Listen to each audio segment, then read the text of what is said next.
Hello and welcome to the Ingles table. I'm Smoking Joe Lasher, and today we're going to be making a red wine cranberry braised short ribs. I got everything I need from my local Ingles, so let's get started. And for me, at my local Ingles, they know me by my first name at the Ingles Meat Department. We frequent there, and today I have some beautiful beef short ribs. I've just coated those with salt and pepper, let them sit to room temperature for just a few minutes. And I'm dropping those into a cast iron skillet. It's got about 2 tablespoons of olive oil. And I'm just gonna sear each side. And I love that sound and that smell. So it doesn't take very long at all to just kind of get a nice sear on all sides. And then we're gonna remove these from the oil and drop in some other great ingredients. All right, now that we have a nice sear going on each side of these short ribs, we're just going to pull them out and put them onto a plate. We're going to keep the heat on the pan and start to put the rest of our ingredients in.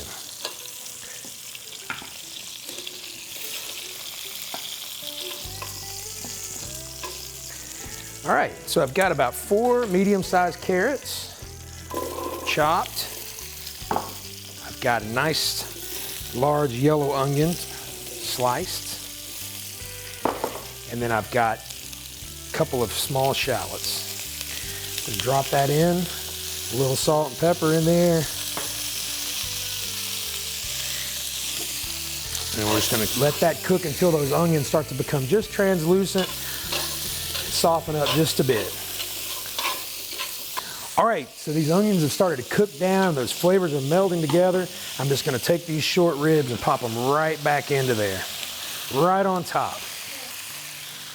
All right, and then we're gonna put in the rest of these ingredients. I'm gonna go ahead and cut the temperature down. I should say I've got the oven preheated to 325 degrees. You could also do this recipe in a slow cooker for about 6 hours on low. So I've got first 2 cups of a dry red wine. We've got a couple of cups of Laura Lynn beef broth. Pop that right into there. 1 tablespoon of brown sugar. I've got some 2 bay leaves, some thyme and rosemary sprigs. And I've got 1 tablespoon of tomato paste. I'm going to do that right there.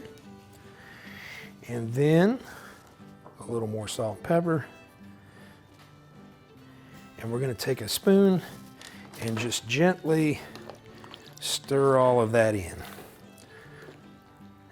We're going to put a lid on this and take it to a 325 degree oven for about 2.5 to 3 hours until those beef ribs just become tender, fork tender, and fall off the bone.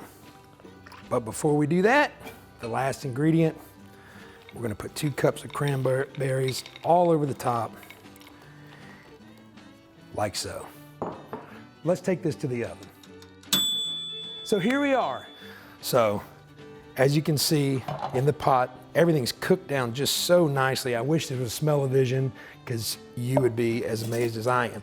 So what I've done is while this was cooking, I made some red skin garlic mashed potatoes and picked up a nice loaf of Italian bread from the Ingles bakery. And what I'm gonna do is just reach in and pull out 1 of these short ribs, pop it right there onto those mashed potatoes. I'm gonna dip into this beautiful soup. We're gonna get some of those carrots and onion and cranberry. I'm just gonna put that right over top, just like so. And I don't think anything screams holiday season like that. I wanna thank you for trying my red wine and cranberry braised short ribs. There's so many great recipes to be found on the website, so be sure to check them out, and I'll see you next time.